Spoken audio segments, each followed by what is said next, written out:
tell us a fun evening.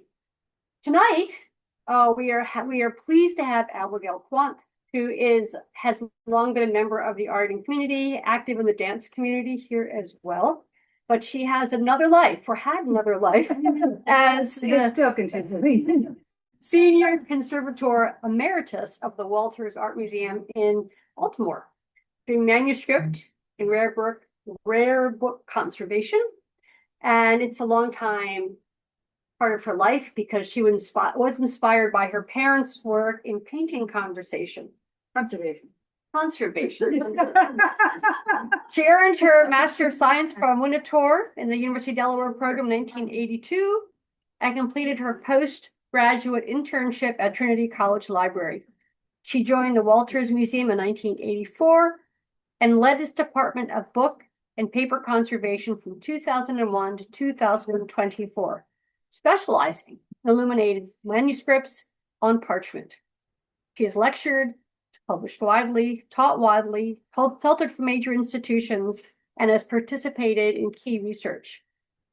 We are very pleased and to welcome you here and thrilled to have this talk. And I learned a new word because I never knew palimpsest before, and I suspect many of you never have. So we'll all learn something for sure. Thank you, Sally. Thank you all for inviting me. Thank you, Jen, for coordinating the whole description and that was sent out to everyone. So it's really thrilled to be able to talk about my work, which I am very passionate about. Hi, Joy, colleague from Winterthur. So tonight, the title of my talk is A Tale of Two Palimpsests, the role of conservation in revealing the lost words of Archimedes and Galen. So I have a very generous 1 hour to speak to you and lots of slides, many of which are pretty technical, but I've tried to keep things simple. But obviously, I'm sure there'll be questions, but if you could just hold your questions till the end, that would help me stay on track in terms of the timing. So everybody, I'm not blocking anybody, am I? Okay, great. So we're just gonna, whoa, okay, a little competition there. Okay, so the Archimedes palimpsest and the Syriac Galen palimpsest were conserved, imaged, and studied at the Walters Art Museum from 1999 to 2012.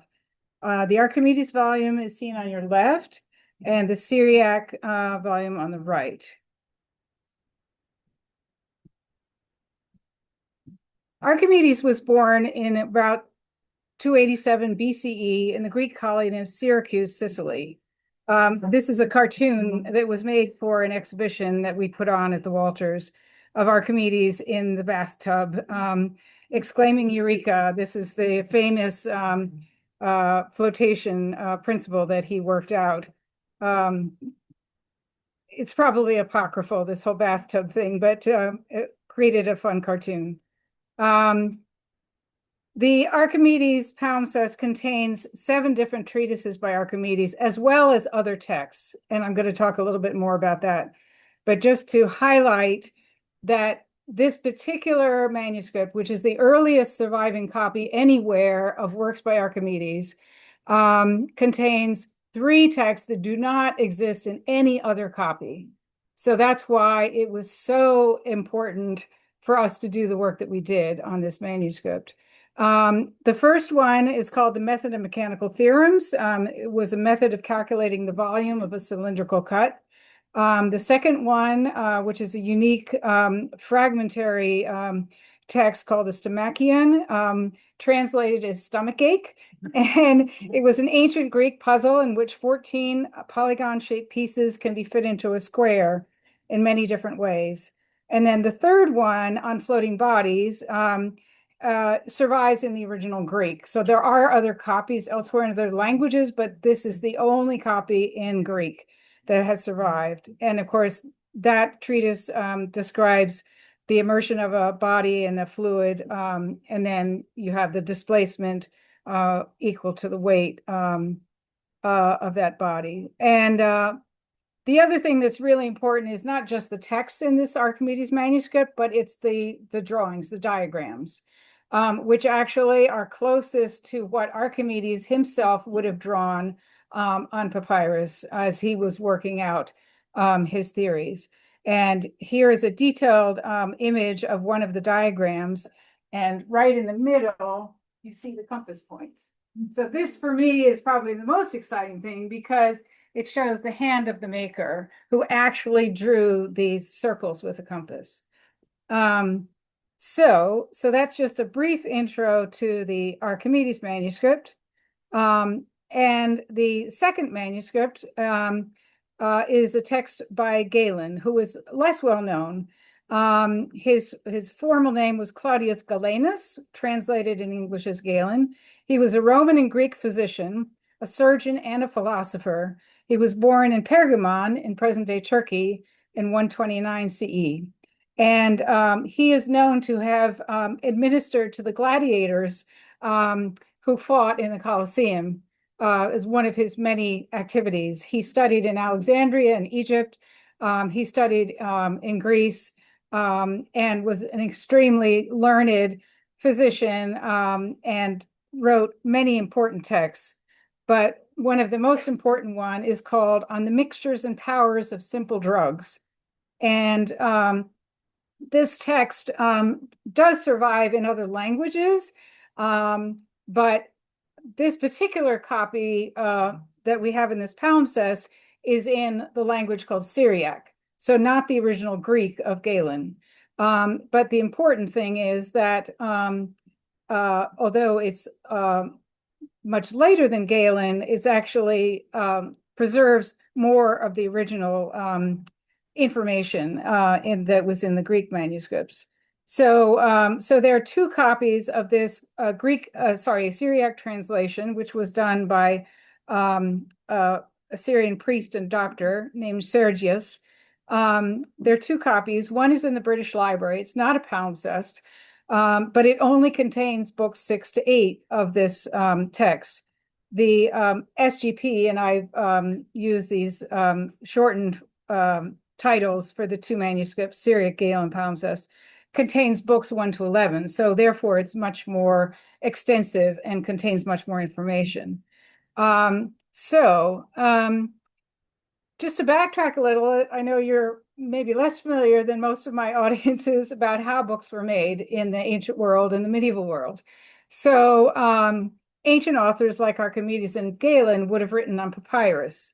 And usually the papyrus sheets were joined together edge to edge to make a really long scroll. And so when you read the book, you had to go like this, rolling and unrolling. So it's kind of hard to navigate through a text. I just have a couple of pictures here. Some of you Gardener's Guild plant people probably know about papyrus. It's a reed. It grows along the banks of the Nile. It was made very simply by stripping the papyrus, soaking them in water, and then it's just a laminate of 2 layers of strips that are oriented perpendicular to each other.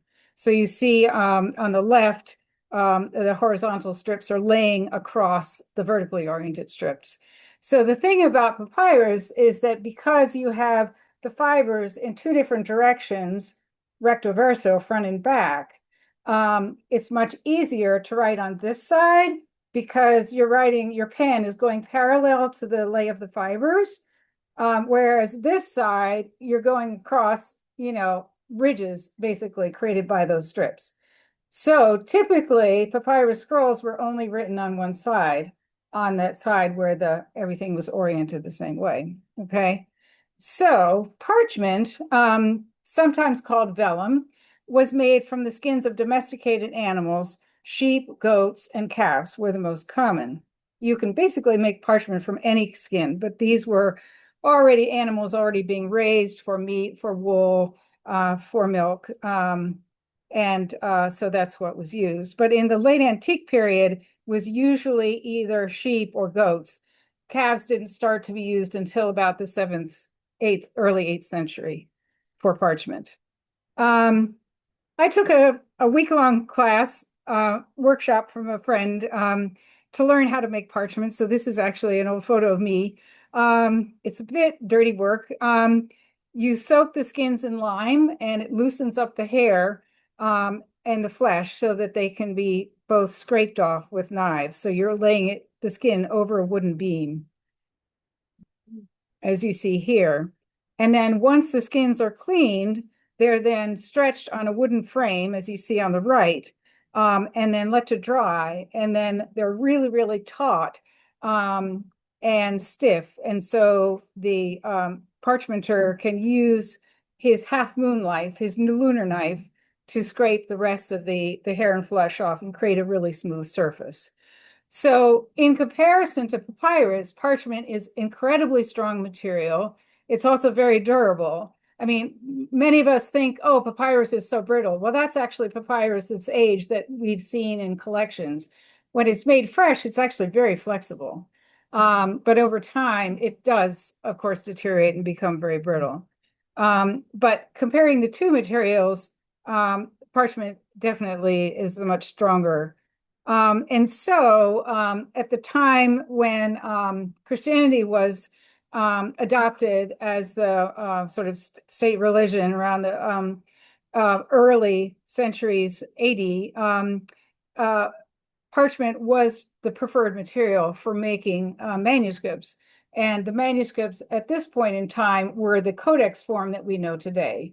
And so here you have a picture of a monk buying parchment for the making of his new book. And it's a very, very durable material, and you can actually sew through it to make when you're get ready to bind your book. Whereas papyrus is a little trickier to sew through. So it had many advantages. So the Archimedes manuscript, when it was copied in the 10th century, was quite large in size and written in 2 columns. This is not the Archimedes palimpsest. This is just another book to give you an example of what it might look like. So written on papyrus with very beautiful wide margins, and of course the mathematical diagrams, which I've already mentioned. And then a few hundred years later, the Archimedes manuscript and pages from several other texts were recycled. Why?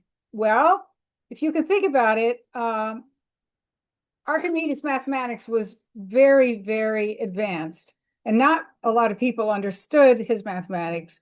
And if you wanted your books to survive in the days before printing, you had to rely on somebody wanting a copy and making, basically hiring somebody to make a copy for you. So that's how books survived and were replicated or, reproduced over time before the age of printing.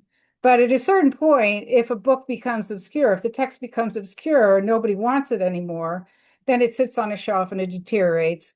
And so it becomes a good material for recycling. And recycling of parchment manuscripts was actually very, very common in the Greek world for several reasons. One is there were remote monasteries all over the world. Many of them were quite poor and did not have the resources to make their own parchment because, of course, it required many, many animals. Or they didn't have the technology. They didn't know how to do it. So what they would do would be to go through their own library or talk to some colleagues who had, books that they didn't care about, and basically erase those texts so that the parchment could be recycled. So the word palimpsest comes from the Greek palimpsestos, which means scraped again. And so that's the etymology of the word. Sorry, I should have started that at the beginning. But anyway, so it's unusual that a palimpsest would be made from one original manuscript. More often, there were numerous texts that were recycled to make a single new book, right? And so we imagine that there was almost like a sort of a production, process whereby books that were worn out, couldn't be used, were too obscure. Nobody was interested in reading them anymore. So they would just automatically take them apart, remove the old writing, and then stack them in sheets. And then when anybody needed parchment but didn't care about the quality, then they could be sent off to a remote monastery in the Holy Land or, southern Italy, wherever. So what material was used as the erasing? I'll get to that. It's in there. That's in there. Yes, I'll get to that. Okay. So, so the palimpsest, the Archimedes palimpsest, was made in Palestine. And we know that because we found an inscription in the manuscript. Yay! And a date. Yay! I mean, that's pretty amazing that you find that kind of evidence. Anyway, so it was, there was another book. Sorry, I skipped one piece of information. The new text that was written on top of these recycled pages was a prayer book. And again, this is fairly normal, that it was really prayer books that were in demand, religious texts that were in demand. And so this particular religious text, it's called a euchologion. It's a type of Greek prayer book. And you see it has some big decorative initials. And then this manuscript was transferred from one Greek monastery to another, from Palestine to ultimately to Constantinople, present-day Istanbul, and continuously used for the prayer book, for the upper text. And then a Danish philologist named Johan Ludwig Heiberg heard from a colleague that there was a manuscript in Constantinople, in this particular monastery, that seemed to have some mathematical text underneath. And he was very interested in the works of Archimedes. He was already doing research on Archimedes. So he went to Constantinople in 1906, and he had photographs taken of most of the manuscript. At that point in 1906, the book was in actually fairly good condition. And so he was able, just with a magnifying glass, to read the erased writings of Archimedes, and then he published his transcriptions between 1910 and 1915. So we knew from that period that the book existed, but then it disappeared. And probably what happened was that it was purchased by a dealer who was traveling from Constantinople to Paris, and he took it to his shop and then tried to sell it, not very successfully, because at that point the book had become very badly damaged, and I'll get into that a little bit later. Finally, after many years, the book resurfaced and was sold in 1998 to an American book collector for $2.2 million. This book collector, who still remains unnamed, but became a very good friend of ours at the Walters, already knew that there were these lost writings of Archimedes in this manuscript because of Heiberg's publications. And thankfully, he was very interested in recovering those lost texts. And so it was he who generously supported this, what turned out to be a 12-year project at the Walters, which you'll hear much more about in a minute. The other manuscript, as I said, it's much less well known. It's a Syriac translation of Galen's On Simple Drugs, and it was copied in the 9th century. So 3 centuries after Galen himself was alive. This manuscript also traveled all over, but it was a little bit, again, less familiar. On top was again, another type of prayer book. And then it was in St. Catherine's Monastery in Sinai for about 700 years, from the 12th century to the late 19th century. St. Catherine's Monastery is an amazing place with thousands of manuscripts.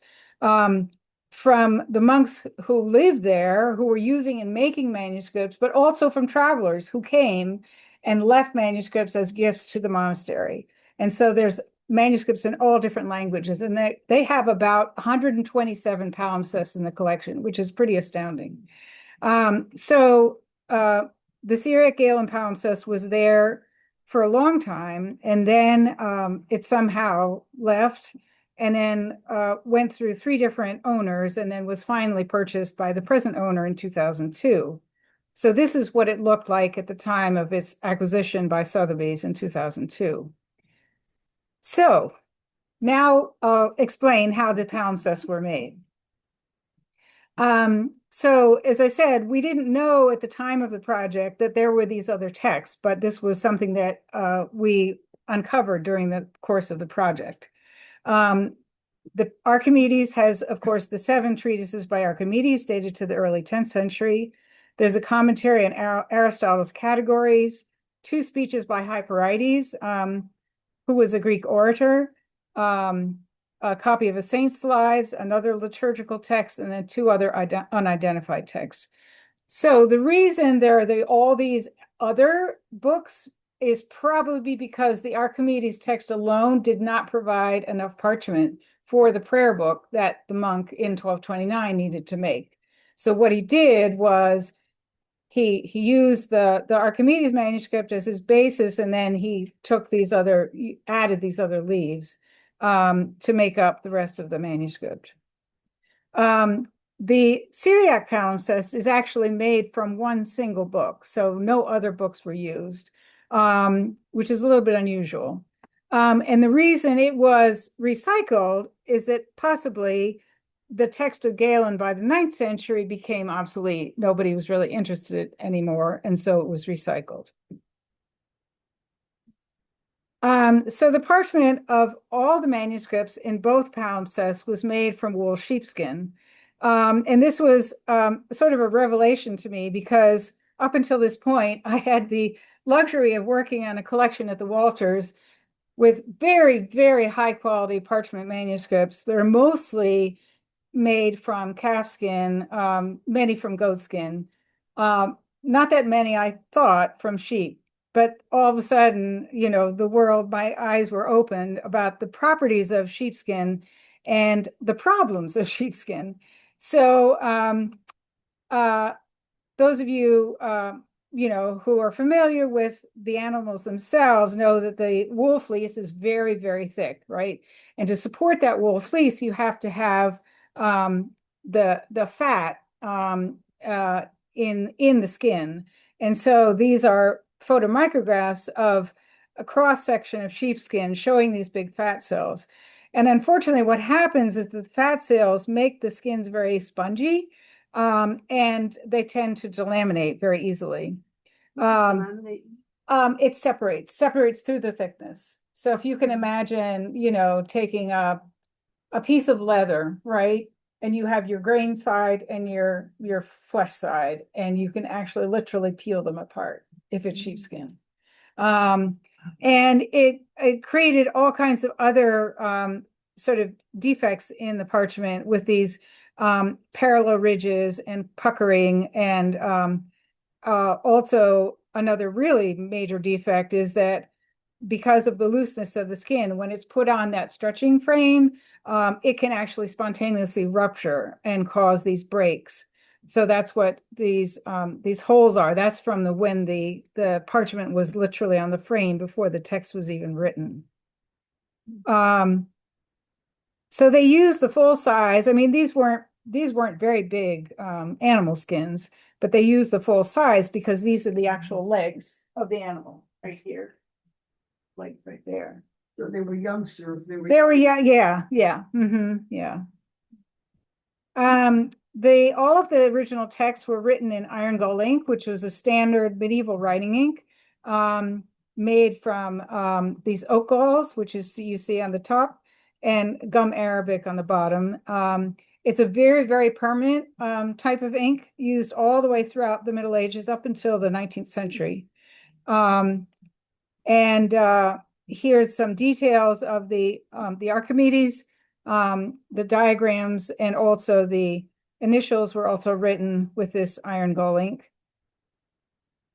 And then there were other religious texts in the manuscript, recycled text where a bright red ink was used. You can just see the tiny traces where I have the arrows. And again, with the Syriac manuscript, also use of a red ink for section headings. So here's a diagram, which hopefully will help you understand how this was done. This is not how every palimpsest was recycled, but certainly the two that we're talking about today. So in the first, number one, the book was taken apart. So you take off the binding, you separate all the sheets, which are folded and nested together, right? So you have just one sheet with the centerfold, which you see in number two. The Archimedes text was removed, not always by scraping, and I'll get to that in a minute. And then often they would cut down the centerfold, and then each of those now separated folios would be turned 90 degrees. And then you would make your new book so that the new book was half the size of the older book, of the original manuscript. And part of the reason for doing that is that by turning the leaves, it means that if there's a sort of a latent image of the erased text, it doesn't interfere with your text because they're going perpendicular to each other, okay? So I did some experiments because I was really interested in the palimpsesting process, and I happened to own some 19th century parchment documents, and there are recipes, late medieval recipes, lots of them actually, on how to erase writing. And it was amazingly easy. I was really surprised because I always thought of iron gall ink as so permanent. But it can actually be chemically reduced by using wine, milk, or lemon juice. And all I did was use a cotton swab and just rub it over the ink, and suddenly it would just start to disappear. So that's what you see on the right, this little square where I was erasing the text. So this is actually a very gentle way to erase the text without abrading the surface. Because imagine if you're going to then write again on top, you don't want to have this sort of fluffy surface. It's going to be all bumpy. So ideally, you would erase it with some kind of solution. And then this is one of the many recipes that have been found where it describes using milk. And then you put it under a weight so it doesn't distort. And then you clean it further with pumice stone and chalk to recover its original whiteness. So this was another interesting, really amazing revelation, actually. I was so excited about this. I realized that they were looking very carefully, and this is what conservators do. They spend hours and hours at the microscope looking and looking and looking and making connections between things that they're seeing, you know, especially working on a whole book. You know, it's like, oh, wait a minute, I saw that somewhere, and then you're comparing. So the thing that I was noticing were these little holes that were in the edges, and I thought, that's weird. What are those holes for? And then I realized that the parchment actually at those holes was kind of stretched. And then suddenly it dawned on me, oh my goodness, these are holes that were used to basically dry the parchment after the text had been erased. So they didn't have anything to do with the making of the original parchment. It had to do with the palimpsesting. And here are some photomicrographs of these holes. Well, the hole on the right-hand one is basically gone because it's the corner. But you see how the skin, how it's sort of pleated? That's a stretching mark. And then also on the left. Because of course, if you use a liquid to erase the older text and you just leave it, the parchment's going to be very distorted. So you want it to dry it flat. And the one way to do it is to dry it under tension. And then there's also evidence of further cleaning of this erased text with pumice stone and chalk. So here are traces of the Archimedes. So although it used to be much darker, what's happened is that the solutions that were presumably used only took off the very top layer of ink that's sitting on the surface, but the ink did absorb into the skin. And so that's what you're actually seeing, this incredibly thin layer that's just below the surface of the parchment. And that's how we could recover this text, because it's still there. It's just embedded basically in the skin. So I didn't find similar evidence of palimpsesting in the Galen manuscript, but I imagine that it was the text was erased in a similar way. I'm sorry. Oops. Okay, I don't know what that was.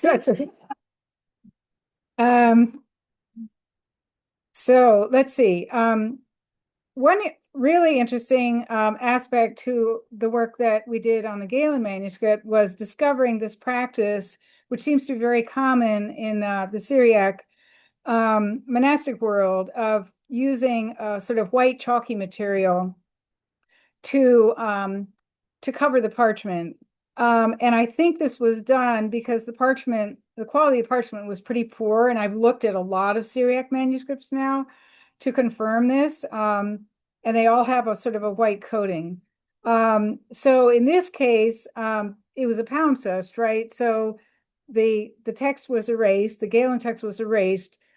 Then the next step was that the scribe who was making the palimpsest put a white coating on the surface, and that basically really thoroughly covered any traces of the Galen manuscript. And then his text went on top. But then there was water damage much later on to the book. And so what you're seeing is this very uneven sort of coating. Most of it has now been washed off. But it proved to be a real nightmare for the imaging scientists who were trying to capture the erased writing that was underneath that chalk layer. So we were able to scientifically analyze the coating on the Galen palimpsest, and it was confirmed as calcium carbonate, which is very opaque. We have one Syriac manuscript at the Walters, also coated with a white material. So this is not a palimpsest, again, just a regular manuscript, but coated with a white material. And that turned out to be calcium sulfate. So one of a project that I think would be interesting to do in the future is just, look more at this tradition of this particular practice among Syriac manuscripts of applying this white coating. Is the calcium carbonate easy to come by?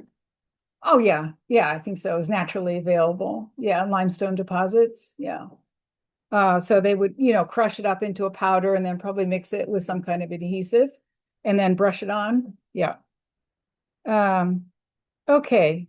So the Galen manuscript was palimpsested in a similar way, in that the original book, it was cut down the fold and then each leaf turned 90 degrees so that the two texts are perpendicular to each other. The right-hand image is actually a very fancy processed image where you can see the two layers of writing. And this one is the Galen here in the red, and the blue is the so-called upper text.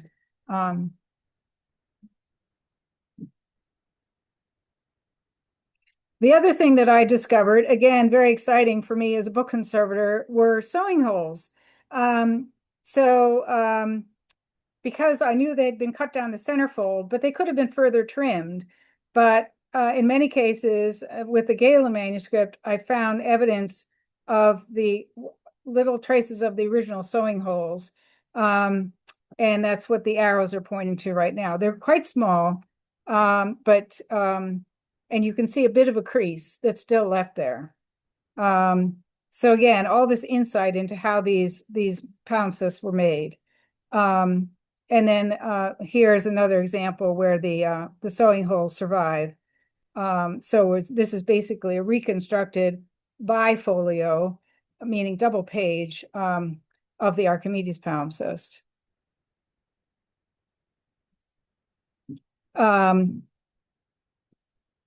The hair side and the flesh side of parchment are different. And typically in medieval manuscripts, when they were made in these nested groups, usually 4 folded sheets, they would pair like sides together so that when you open the book, you would have a sort of an even appearance across the opening. So typically, you would have, hair to hair and flesh to flesh. So the Archimedes palimpsest was made in that tradition. The Syriac Galen palimpsest was not. And I think it's, again, because of this white coating. Because once you put the coating on, you can't tell if it's the hair side or the flesh side. So, if I may, having studied bookbinding, what you're doing is making a signature. Yes. Well, yes, that's what you're seeing here. That's a quire. Well, the manuscript term is quire. Signature is typically used for printed book period, but it's the same idea. It's because they put signatures together to then make the book. That's how they could sew the book. Yes. So we analyzed the various pigments used in the for the upper text, the prayer text. So we have iron oxide and ultramarine blue. And then again, cinnabard or vermilion. So now I'm going to talk about the conservation, which of course was very long and detailed and took forever. I should have said that from the outset that this is probably the most challenging project I've ever worked on in my career. Also, I have to say the most exciting because of the interaction with all the people involved, the imaging scientists, the scientists like those that came from Canada or colleagues from Italy who assisted me in analyzing various aspects of the manuscript. And also the scholars, the interaction with the scholars was very, very gratifying. So we wanted to evaluate the condition of the parchment. So there are various ways to do that. One method is called shrinkage temperature testing. I won't go into that because it's a little hard to explain. We actually took samples, and anytime you sample from any artifact, you have to get permission from the curator, if it's something in your collection, or in this case, from the private owner. He said, yeah, no problem. Go ahead. He wasn't worried. But we also coordinated with the scholar who was the expert on Archimedes because we wanted his input on where to sample. And so together we chose sites. And this was basically like a tiny, tiny 0.5 millimeter size core that we made through the thickness of the parchment that included ink. So the right-hand image is actually a cross-section of the parchment with the ink on top. So it's just a very thin layer of ink, as you can see. So the testing proved, not surprising, that the iron gall ink was the most damaging part of this, everything that had ever happened to this particular manuscript, because it's so acidic and it just eats right into the collagen, which is the substance of the parchment. Sometime after 1906, which is when the photograph was made by Heiberg on the left, the Archimedes palimpsest was exposed to very damp storage conditions, possibly while it was still at the monastery in Constantinople, and it developed just horrendous damage with all kinds of spots and stains and really severe deterioration. I wanted to understand what type of fungi or bacteria had actually attacked the palimpsest. And so I drew on the expertise of two biologists, one from Austria, another from Rome, who analyzed the core samples and then took these SEM photographs. So these are kind of weird, but this is like looking into the skin. And so this is hyphae that she identified, and this filamentous bacteria. And then this actually is a collagen fiber, which is the substance of the skin. But here are fungal spores. So those of you who are bio people would recognize this fruiting body. So this poor book was really very badly damaged by both fungi and bacteria. And the problem with the bacteria in particular is that it literally was using the parchment as a nutrient source, feeding off the parchment and leaving the folios very weak and apt to tear. And it also created these awful purple stains, which are totally irreversible. There's nothing we can do about them, which is very sad. The other sad part of this Archimedes palimpsest story is that after it was acquired by the dealer who brought it to Paris, he was Jewish, and it was late 30s, and becoming increasingly nervous about his situation in Paris and the rise of the Nazis. And so he was desperately trying to sell this book, but he couldn't because I think it was in just horrible condition. Nobody wanted to pay what he wanted to ask. So out of desperation, he arranged to have paintings made in the manuscript. And these were evangelist portraits. So what he was trying to do was to make the book look like a religious text with illuminations. But the sad part is that the paintings lie on top of both layers of text, which of course obscured our efforts to read the Archimedes, which lay at the bottom. So this is a before and after of the same folio, the Heiberg photograph on the left, and what it looked like when it arrived at the Walters in 1999. Just awful. And so there were probably originally 6, maybe 7 of these forgeries painted, but only 4 evangelists and then 1 other forged miniature survives. So there are some missing leaves, which are probably hanging on somebody's walls in Paris. But whoever did these paintings was very, very clever and was copying from a black and white catalog published in 1929 of Greek manuscripts. So they did, the usual Matthew, Mark, Luke, and John images. We analyzed the pigments. It's a mixture of older and newer pigments. The newest being the bottom one, at the bottom of the list, phthalocyanide green. Luckily, we could date phthalocyanide green because, again, it's artificial pigment. We know when it was first manufactured and introduced. So it dates to around 1938. So that places the painting of the forgeries in the early 40s. So it all ties in. He did sell the book and escaped Paris just in time. But he came back, but he never recovered the manuscript again. Anyway, so after the forgeries were painted, then the book was rebound in this sort of recycled binding. There were all kinds of crazy things done to this manuscript. The Galen palimpsest, comparatively, was actually in quite good condition.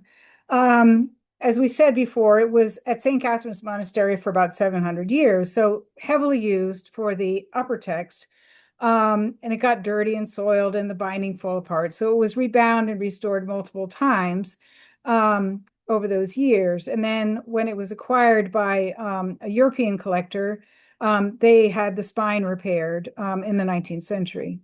So this is how the book looked when it came to us. And I should say that we were thick in the middle of working on the Archimedes palimpsest. The project started officially really in 2000. The owner bought the Syriac palimpsest the same owner in 2002, brought it to the Walters, said, "Here, could you do this one too?" And we're like, "What?" It was kind of hard to believe. But of course, we couldn't say no because he was funding the whole project. So we said, "Of course." So what happened was I had to bring in extra conservators, contract conservators, conservation interns, everybody I could find to help work on the second manuscript because I had to focus on the Archimedes. Anyway, so this is the condition of the manuscript, of the Syriac manuscript. Again, it had been water damaged, so you see this white coating that was kind of partially there, very heavy staining. Of course, lots of grease from just handling over centuries of time. Some of the folios had stuck together, probably because this coating had become sticky and in damp conditions, so they stuck together and then tore. So that was a bit problematic. And then it had these, they're called guards, these strips here to reinforce the binding, but they obscured the undertext, which of course goes perpendicular, right? It goes across the fold. And so we had to deal with all of those issues. So I'm going back and forth between the two. So the conservation treatment of the Archimedes, of course, was very long and very complicated. The disbinding alone took 4 years, which is really unheard of. And the director of the project, Will Knoll, was so frustrated. He kept coming to the lab and asking, how much I had done in that day. And I said, oh, maybe just, maybe one folio had been released. But it's like I could not rush. I just absolutely could not rush because this book was in such awful condition. If I made a mistake, then that would not be good. So anyway, so the manuscript had lots of glue on. This is looking down on the spine from multiple rebindings. So it was very, very slow and painstaking. There was a modern glue, a PVA, like a white glue, that had been used by a bookbinder at one point, and it was stronger than the parchment. So here you're looking down into the folds. And it, of course, was totally insoluble in any solvents, but we found that we could swell it and then roll it up into little balls and pick it off with tweezers. But just that work alone was just really, really, I mean, you have to be so patient to be a conservator.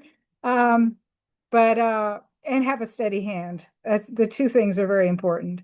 Of course, in any conservation project, you're doing all kinds of documentation, both written and photographic, but it was really essential with this project, which was so complicated. And the other thing I did, which is a bit out of the ordinary for me, but there was so much material on the surface, and with the modern history and everything that the forger had done, I was making Mylar tracings to document things that I found on the surface to try and make sense of what had happened to the book over time. All of this information, of course, proved to be extremely helpful as together, we reconstructed the sort of story of the palimpsest. And then the other thing that the project director laughed at me about was collecting everything that I found on the surface in a tiny little Ziploc bag and carefully labeling it and putting it in a little file box. And he called it Abigail's box of bits. But again, it's like, making the connections. You don't necessarily know at the time that you're seeing this stuff under the microscope where it came from or why it's there, but you record it, you photograph it, you save it, and then hopefully later on you begin to sort of piece things together and understand, oh, wait a minute, somebody put silica gel on the manuscript? Seriously? Yeah, it really happened. In an effort to dry it out. Yeah, so yeah, about silica gel for drying flowers? Yeah. So somebody in, the 20th century literally brushed it on the surface of several of the leaves, I think, thinking they would inhibit further mold damage or mold attack. There was a lot of flaking ink. I have to sort of scurry along here, and which was stabilized with gelatin. This is a very standard protocol. There were a lot of wax deposits. Well, that's totally normal because all the monks, they're using candles to read their manuscripts, and the candles drip. And usually it's no problem. You just leave it there. But it turned out that the imaging scientists could not actually image through these thick deposits of wax, which had gotten very dirty. So we removed them very carefully with a scalpel, literally just shaving them down. so that over the where they obscured the Archimedes text so that it could be imaged. There were some areas, some leaves that were heavily soiled, again from greasy fingers, where we were trying to reveal the Archimedes. There were many stages of mending. So before the imaging, because many of these leaves were torn, I was just making temporary repairs with Japanese tissue, just to kind of hold it together. It was interesting. We found that even my thinnest Japanese tissue, which is like, I don't know, 1 gram per square centimeter, was obscuring the imaging. So I had to go like tiny strips in between the Archimedes text, so that it wouldn't be obscured. And then, of course, I had to take off those mends and then do all the final mending. So here's a series of slides that I thought would be interesting to sort of give you some sense of how complicated this particular treatment was. There were multiple forgeries, as I mentioned, some with some missing leaves. And I found these little tiny fragments of parchment that had writing on them. And so I removed them. And then here they are. Here's 2 of them. And you can see on the right-hand side, so it looks almost stained. Well, that's actually Archimedes writing. And then we took, the imaging scientists took ultraviolet light photographs. We sent these images to Reviel Netz, who was our Archimedes expert. And believe it or not, he could reconstruct exactly where these fragments came from based upon just partial letters. I don't expect you to read this whole thing, but it was just really exciting to work with somebody who was so brilliant and who knew Archimedes inside and out. And so helpful because I hadn't a clue. I don't read Greek. I don't even read Latin. But anyway, so he said, no, you have to put it there. I was like, okay, fine. So that's all that's left of that 1 leaf that used to be attached, but I got it adhered. But anyway, these 2 forgeries, which were originally 1 Archimedes leaf, but had been split and made into forgeries, were just in awful condition. And here again, just a reminder, this is the same leaf left on the left in 1906, Heiberg's photographs, and on the right as it was today. And so there was a lot of material on the surface, strips of parchment that had been used for guarding, pieces of blue tack. You know what blue tack is? The stuff you put your posters on the wall when you were in college. It's on the manuscript. It's like, seriously? Anyway, lots of stuff. So anyway, so slowly, I was able to remove this material and realize, oh, this strip that was on this leaf actually belongs to this leaf because I could match up the 2 initials. And then gradually these 2 leaves were joined together. Again, conservators' tools, we have many of them. This is a wonderful tool. It's a swivel knife. And so the head rotates. So you don't have to move your hand if you need to make a curved shape. And so it was really invaluable. And it's on a light box, and we use suction tables. We use all kinds of devices to do repair work. And this was especially important because I didn't want these leaves to move as I was, doing the mending. Everything had to line up exactly right. So here's the after treatment, after these 2 leaves were joined, and on the right, this is a transmitted light photograph showing the extent of the damage. Here's one of the leaves that had just been almost destroyed by bacteria. And so I used a consolidation technique on a suction table to try and internally reinforce the parchment. And then I actually encapsulated it in a pocket of very, very thin tissue. The Galen palimpsest was thankfully a lot more straightforward to treat. It was also, the spine was also covered with hide glue and a modern adhesive, which had to be removed. There were a lot of water stains, flaking ink, splits and tears.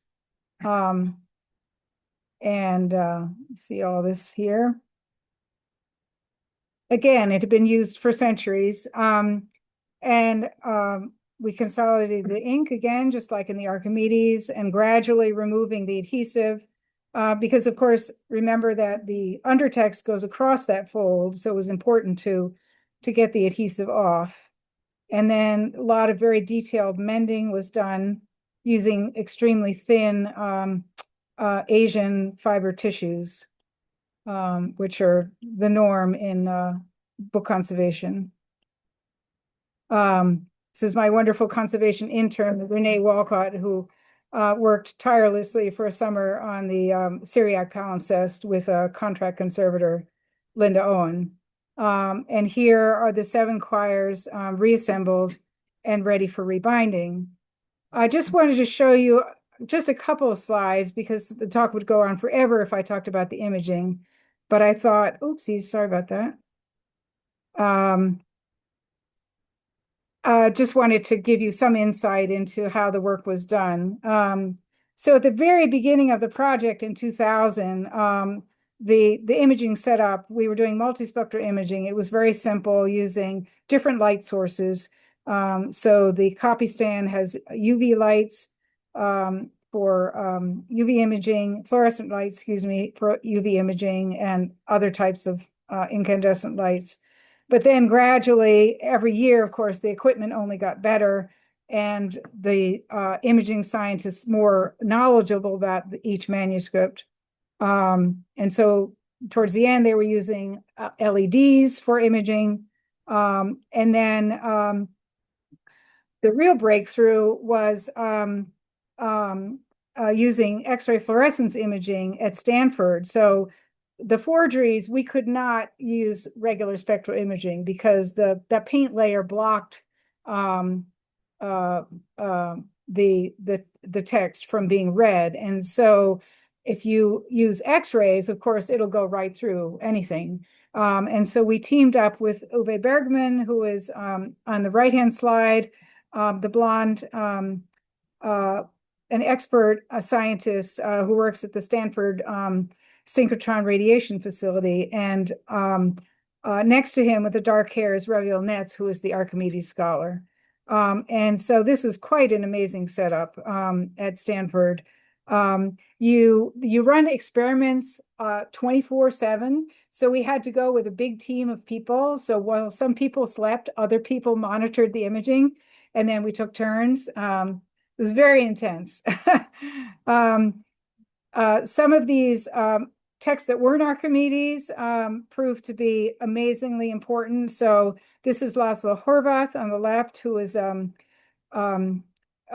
very well-known scholar, expert on Hyperides. And we discovered 2 speeches which were previously unknown. He was a Greek orator. And on the right, this is me with Natalie Chernetska as we were discussing, sort of physical aspects of these Hyperides leaves. And then this slide basically is just one of many showing how the work was actually done by these scholars. So they didn't study the original manuscript as you would in a normal situation because they couldn't see the text, or you could only see it barely. So they worked from the processed images. And so this is a team that was working on the Syriac Galen palimpsest. And with multiple computers, many at a time, often, debating back and forth, what letter is this? What does it say? Very, very tedious, but important work. But the thing that I learned early on in the project was because they were working only from the images, they had no sense of the physical manuscript. So I was discovering things that I saw under the microscope and could share with them that then enhanced their understanding of how both palimpsests were made. So that was fun. So just a few slides to wrap up, showing the decision with the Archimedes leaves there were 90 altogether, was to just mount them separately. So we made custom mats and what's called a false margin. So it's Japanese tissue that goes all the way around. And then double-sided frames with a very high quality Luxar Swiss-made glass on both sides. The Syriac Galen palimpsest, the owner wanted it to be rebound because he didn't have room. he had room for the 90 Archimedes leaves, but not room to have the other palimpsest also matted and framed. So that's what we did. It's just some quick images of the manuscript being rebound. Again, in a very reversible way, using the original or the boards that we had. This is Chela Metzger, who was contracted to do the rebinding. So that work was finished in 2011, but unfortunately the scholars hadn't finished their work, and they were very frustrated because there were so many leaves that they still couldn't figure out the text, and it had to do with this white coating. So after much discussion with the owner, it was decided to take the book apart again. So I was like, okay, fine. But at that point, I couldn't be involved because I was, believe it or not, I was still working at Archimedes. And I was like, well, good luck with that. But thankfully, because we had rebounded in such a reversible way, it was very, very easy for them to take the book apart. And so here it is. They're just cutting the threads and literally just taking the leaves out. So there's no glue involved. All this work was done by Stanford conservators because it was going to be then imaged at the synchrotron using X-rays. So just like the Archimedes, it was put in mats. And then this is the image inside the hutch. It's a tiny little space at the synchrotron mounted into these metal frames, which go X, Y, and Z direction. So you can basically the X-ray beam, let me go to the next slide.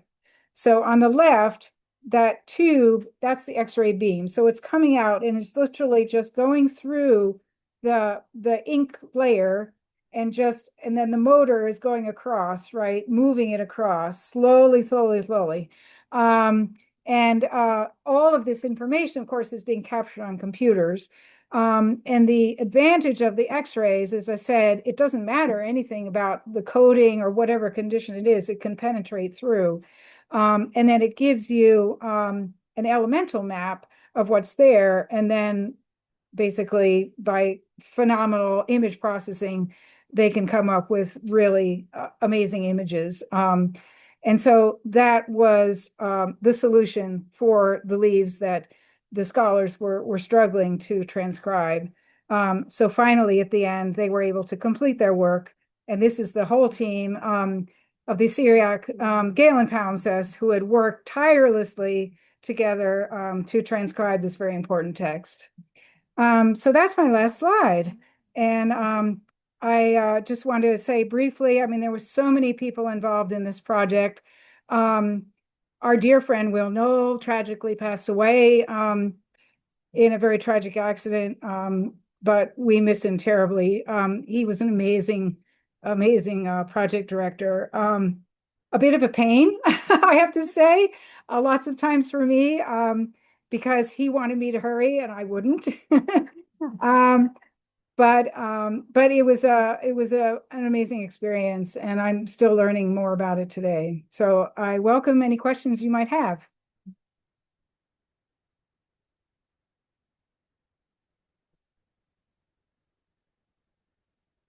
Thank you. Yes.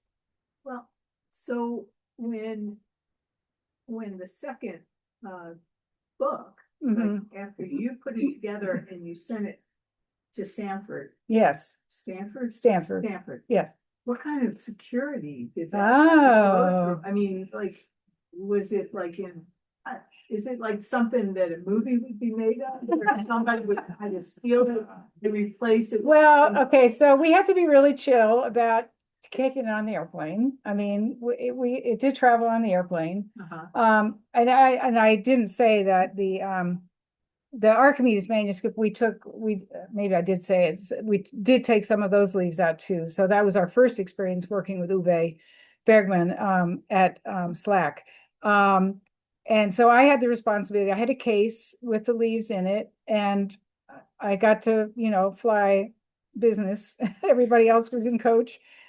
But yeah, you just really chill. But I mean, I've worked for the Walters for years, and we travel art all around the world, right? So yes, there is very much a protocol.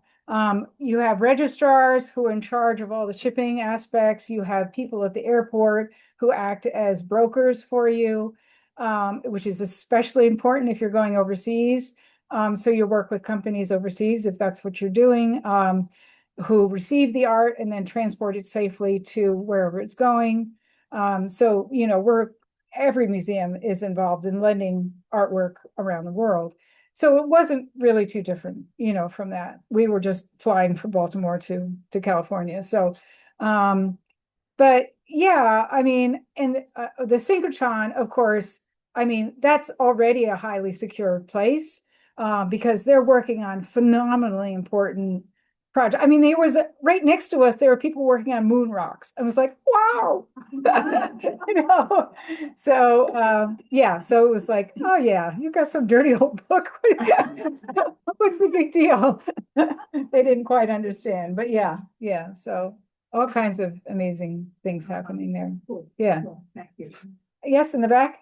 You talked about that there were synthetic glues that were used and who would have done that? Oh yeah. But Well, so there was a time,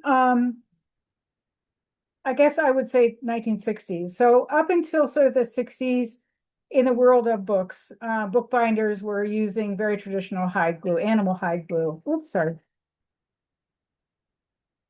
My timing. They were using very traditional hide glue, made from animal skin or whatever. But then there was this kind of, trend towards modern adhesives and movement away from the traditional adhesives, partly because it was thought that the traditional proteinaceous adhesives would attract bugs and could be potentially damaging, if the bugs got, into the books. And so, and there was also a lot of excitement, I mean, DuPont, just think of nylon, all these amazing things that were being developed, and including synthetic adhesives. So, we don't know exactly when this restoration rebinding was done to the palimpsest, but probably sometime in the 70s. So it was very common. Everybody was using, it's like Elmer's glue, it's a white glue. Although this particular glue we had to analyze, and it turned out to have a very heavy clay content. So we're thinking it was more like a wood glue. And I think that's why it was so hard to remove. Really just totally insoluble. well, that's what I wondered, why would anyone use it? Well, because these are just bookbinders. They don't, I mean, they don't even care. I mean, they're just being given a job and say, here, rebind this book, it's a job, it's just a job for them. They didn't know what. No. Yes. If I remember right, you said there was someone photographed the book around 1900. 1906, yes, Heiberg. The whole thing. And now you've gone in and done all this extra work. Right. These layers off. Had any idea in your mind of how much was discovered that was missed in the 1906 photo? Oh, absolutely. Well, for example, in 1906, Heiberg was really only interested in the Archimedes text. I'm sure he realized that there were some other texts that were clearly not mathematical, but he didn't care. He had no interest in those. So he was focused on the Archimedes. So it was our discovery, realizing that there were, these 6 other texts in the manuscript, 2 of which I think are still unidentified today. But yeah, so that was pretty mind-blowing. And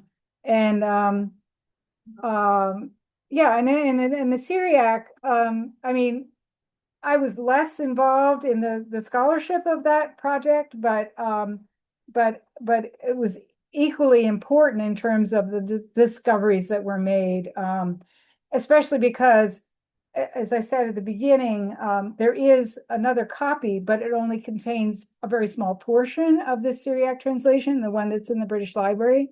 So this was a minefield for them, and just amazing things that they could realize about Galen and his contribution to modern science and medicine. Yeah. Oh, and I should just say, sorry, I brought with me some publications. So if you're interested, you can just have a look afterwards. Yeah, about both projects. So for instance, the Archimedes text came from somewhere. Somebody, I mean, that was not written in Archimedes' hand. Correct. Right? Correct. So, yes. did having the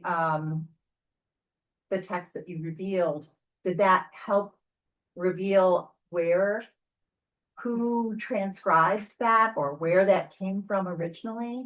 Great question. So you remember that I said that the palimpsest was made in Palestine, and we know that because there's a date and actually an inscription. In fact, it was really funny. The calendar is different with Greek Orthodox, and the scholar who was working with us on this project, John Loudon, he was able to calculate the actual date. It was the Sunday before Easter, in 1229. I forget, it was April something, 1229. And it was Sunday before Easter. So he speculated, sorry, I'm going to answer your question in a minute. He speculated that the book was actually made as a donation to a church, just prior to Easter. But we don't have any evidence of where or for whom the 10th century Archimedes text was made. But Nigel Wilson, who is just an amazing scholar of ancient manuscripts based in Oxford, he's quite sure that the only place it would have been made would be in Constantinople, because that was the place and the time when a lot of incredibly educated people of the Byzantine community would have been interested in Archimedes and would have wanted to have a copy for themselves. Yeah.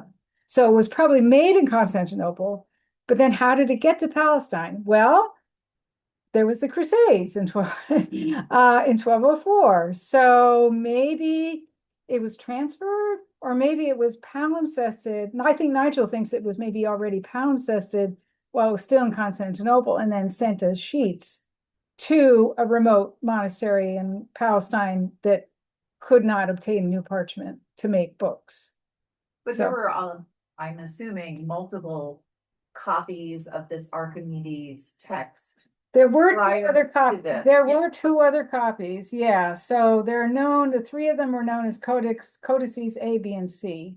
So the palimpsest is Codex C. That's the only one of the three that has survived. The other two were also early medieval copies, but and they survived up until about the 15th century and then disappeared. We don't know what happened to them. Yeah. So that's why this is the earliest surviving copy. Yeah. Yes. The speeches, the two speeches that were found. Yes. How were they determined, since they were unknown, that they were written by that person? Oh, well, that's a good question. So the scholars that worked on this project are multi-talented and read many languages, and are very knowledgeable about just the ancient world. And so I think this is not my expertise, but the mathematical text would be very obvious that it's talking about math, right? But if it's a different type of text, like one of these by Hyperides. I think it becomes clear just from the language that, you know, it's a particular type of speech. And he was like a lawyer, basically, in ancient times, and a very famous one, a famous orator. And so I think there are other copies of his works that survive elsewhere, so they could make the comparison. I don't remember other details of how they were identifying, how they were able to say that it was Hyperides, but the experts determined that that's who it was. But the fellow who was pictured on the left there in that image, he's the expert on Hyperides. So he came and actually sat. Picture was taken in my lab. He camped out in my lab for like 2 weeks, looking at the manuscript under the microscope, and it was so exciting to make these discoveries together. So yes. I have two questions. One, is the project over? Yes. Although Nigel Wilson, who must be in his 90s at this point in Oxford, apparently is still trying to decipher the text by Aristotle, which unfortunately are very badly damaged. Because I was asked by one of the imaging scientists not long ago if they could re-image those leaves so that Nigel could hopefully get more out of them. So yeah, but formally, yeah, it had to finish, you know, so the book went back to the owner. But yeah, I mean, if they wanted to image it again, they could. They'd have to take it out of the frames, but yeah. So, and the second question I have, just the scope of this project is enormous. And it was funded by this one person. Entirely, yes. And can you give us a ballpark figure of how much you thought? Um, I'm just stunned by the. Well, the thing is that because we made all these discoveries and stabilized the condition of, especially the Archimedes manuscript, we probably quadrupled the value of the manuscript, you know, during the course of the project. So it was a good investment for him. I mean, yeah, I mean, I don't actually know. I mean, that would be a question for Will Knoll, who's not with us anymore. But I think that if I told you that he paid for a full-time assistant for Will, a full-time assistant for me to do the work that we normally do at the Walters so that we could work on the palimpsest. Plus he paid the imaging scientists, he paid for all the equipment. I got some great equipment from him. I got some microscopes. It was great. So it was a huge investment, but for him, it was worth it. He's a billionaire, you know. Obviously. Yes, he's a billionaire. Yes. Yes. Yeah. It was very much worth it for him. Yes. So, both these books were palimpsested. Is that an actual verb? Yes. Yes. I'm gonna Yes. use that as often as I can. Yes. Good. But those decisions to scrape the Yeah. the pagans were made by monks. Is that correct? Yeah. Now, do we have any sense that just in general, that was any kind of a hard decision for them? Or did they, because here they are preserving the work, right? But we need a prayer book. Yeah. And the pagans, you know, who cares? Well, but it wasn't just Archimedes that was recycled. I mean, there were all kinds of very normal books that were recycled because they wore out, you know, or they wore out enough that the binding broke down or whatever, and they couldn't be reused, but they could recycle the parchment. Parchment was incredibly valuable material.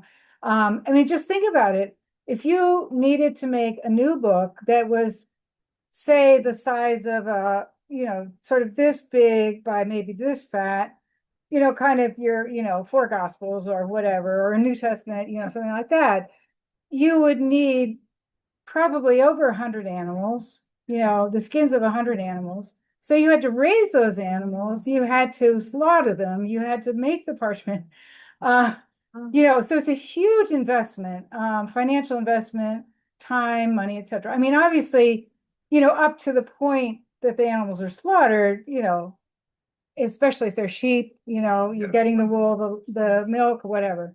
Did you actually entertain the notion that the book might have been sent from Constantinople to Palestine blank? That our trait. Yes, it could, oh, yes, yeah, it could have been, Right. it could have been, yeah, and I think Nigel has, I think there are records of erased palimpsested manuscripts being sent from Constantinople to outlying monasteries, Greek monasteries, yeah. So we have no evidence, but he's very confident that the copy, the 10th century copy, was made in Constantinople. Yeah. Yes. Was there an exhibit at the Walters? Yes. I'll call you. We had actually two exhibits. We got the most that we could out of this project. We had an exhibit at the very beginning before we even started working on the manuscript. Oh, and I should backtrack for a minute. It's like, how did the palimpsest come to the Walters? I never told you. But yeah, then we had a second exhibit in 2012 at the very end of the project. But yeah, the reason it came to the Walters is that so at the very beginning, I showed you a copy of the or piece from the New York Times article about the sale where it was sold for $2.2 million. So several of us at the Walters, including our director, who happens to be a Byzantinist, meaning he studies Byzantine art, saw that article and thought, I wonder who bought this manuscript. And Gary Beacon, our director, was so intrigued that he went to our curator of manuscripts at the time, Will Knoll, and said, you go find out who bought that book. So Will, being very dutiful, said, okay, whatever, sure. But Will was a Brit and he had many contacts among the, in the rare book world. So he contacted his people in London. And sure enough, they knew exactly who had bought that book because they acted as his agent at the sale. So then our director said, okay, great. Could you have him get in touch with the owner and, say we want to meet him? So Will dutifully got in touch, and then he got an email from this new owner of the manuscript, and they arranged a meeting. So the man came to the Walters. Will was so nervous. They went out to lunch, and Will said, oh, we would be very interested in seeing your manuscript. He said, I left it on your desk. Will was like, what? $2.2 million and he left it on my desk? But anyway, so yeah, it's a great story. He tells it all in the book, which I have over there, the popular book about the project. But yeah, and so that's how it all started. And so the director, the owner, Will, and I all stood there looking at this crazy, beat up, dirty, forged manuscript, and it was like, what the heck are we looking at? And it was so crazy. And the owner, because he already knew the potential, because he was a computer guy, right? That's how he became a billionaire. He sold his ideas to Microsoft. So he knew the potential for recovering this text. And he was like, yeah, I want you to work on it. And I was like, what? So Will and I, who knew nothing about spectral imaging, who didn't read Greek, who didn't have, didn't know anything from anything, we had to write RFPs. We'd never written an RFP in our lives before, request for proposal, to find, imaging scientists who would do the work and whatever. So it was a rocky start at the beginning, but anyway, that's how it all began.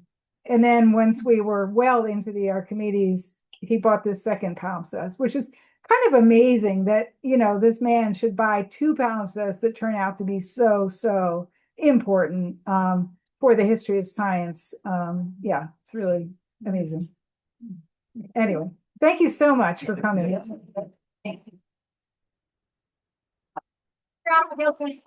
little bit for more questions. Yeah. Look it over the books there, and thank you for coming. See you next month.